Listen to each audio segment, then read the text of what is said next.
Howdy, dorks. Here we go.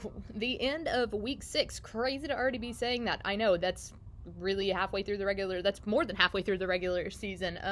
So playoffs quickly approaching here, and it was exciting because we had a lot of games tonight that weren't in district play just yet, but a lot of games that were in district play.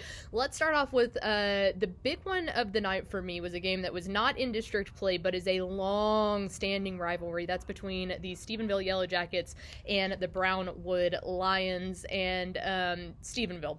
42-21 over Brownwood. Now, Brownwood is a team that has been a little bit injury-ridden, but the thing that was so shocking about this game was the fact that we have sat here over and over and over again and talked about, we had so many questions about Stephenville's defense. Is it legit? We knew for a fact that even without Ryder Lambert, this offense had no issue putting up points. They have squeaked out week in and week out, and today they proved their defense can play, and so what I'll be interested in seeing, they forced 3 different turnovers. What I'll be interested in seeing is how does this continue? Was this the rivalry aspect pulling out a really good defense? Are they starting to figure things out? What is the makeup of this? But they looked like the number 1 team in 4A Division 1 today, so congratulations to Coach Doty on a big win there. Big win there for Stephenville. Moving on to a game down in the Houston area that was, in fact, a district matchup. And that one, just to make sure I get this right here, 10-5A Division 1 as Fulshire, the highest scoring offense on the year, was taking on the Angleton Wildcats, and Angleton pulls out the win 44-40. To hold this Fulshire offense to 40 points is outstanding by the Angleton defense. And we knew that the Angleton defense was going to be pretty good, but we just didn't know how good they were going to be, and they stood the ultimate test. Fulshire was averaging, we said it 7,000 times tonight, but I think it was 67 points per game or 69 points per game, one of the two, and they really did. They limited the explosive plays, and I think that that's the thing about the Fulshire team is they're about a 75% ground and pound team. They've got a plethora of running backs back there that can really break free, and they're going to hit you in the mouth, but they also have their quarterback in Williams that is capable of dropping those dimes and making those unbelievably long passing plays, and tonight I feel like they really kind of held him back on that. So a very, very good win by Angleton to solidify themselves as a legit contender in that very tough district down in the greater Houston area. Another district game that was huge tonight, and this is a newly district game. It has been a rivalry for many years, but now they're in the same district, and that is Grapevine and Colleyville Heritage. That in District 4, 5A Division 1. Seems like Colleyville Heritage has had Grapevine's number for years now. They just can't figure it out. Mike Alexander has done so much to turn this Grapevine program into a contender, but the one hole in his resume was Colleyville, and tonight they go out and they beat them 44-26 in a commanding district win. So I said it on Football Friday, but forget all the rest of the wins. Forget how this rivalry has played out the past 9-10 years.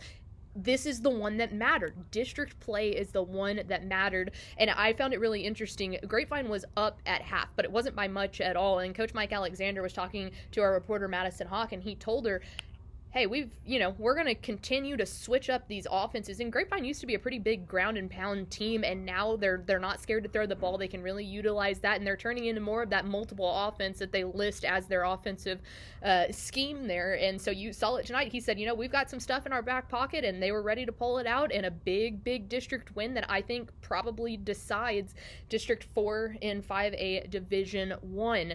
Another matchup that was not a district matchup, but one is a program that we really want to make sure that if you haven't heard about them yet, you need to start paying attention, and that's the San Antonio Davenport Wolves. If you haven't heard of them before, that's because they're playing their first ever UIL official UIL season. They've played for the past 2 seasons, but they were a brand new program, so they weren't able to play actual UIL. So they played, but they're not able to play for the playoffs. And we knew that they were going to be kind of good, but they have come out on full force. They take down Devine 63-48 tonight. And let me tell you, the name to know off of this Davenport squad is their running back, Shaston Golden. Depper and I said it on Football Friday, but this kid is going to be in the running for Mr. Texas Football Player of the Year.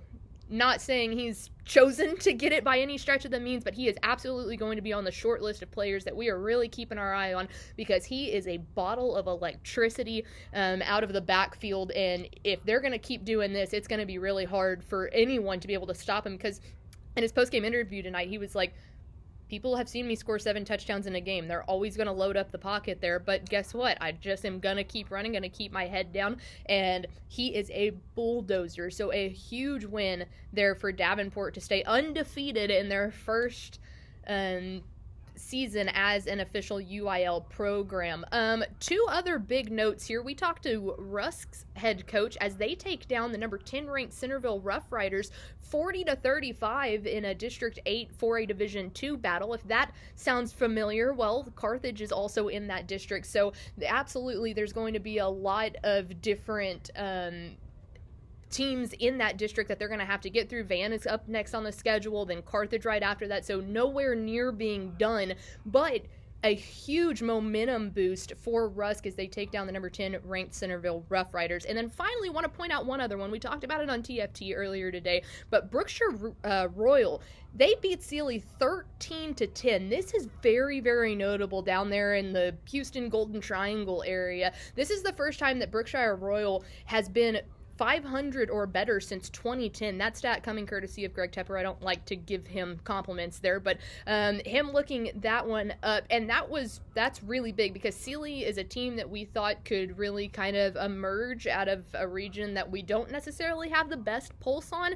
So an unbelievable win there, and congratulations to them. So there you go. Week 6 is in the books. Again, the largest bye week, 34% of teams being off, but still an unbelievable slate of Texas high school football that we were able to watch. So if you're watching this before 1 a.m., get to Valley Sports Southwest and you can see Craig Way, Greg Tepper, and Aaron Hardigan on High School Scoreboard Live. But if you don't make that, then we'll be back on Monday on TFT to break it all down for you.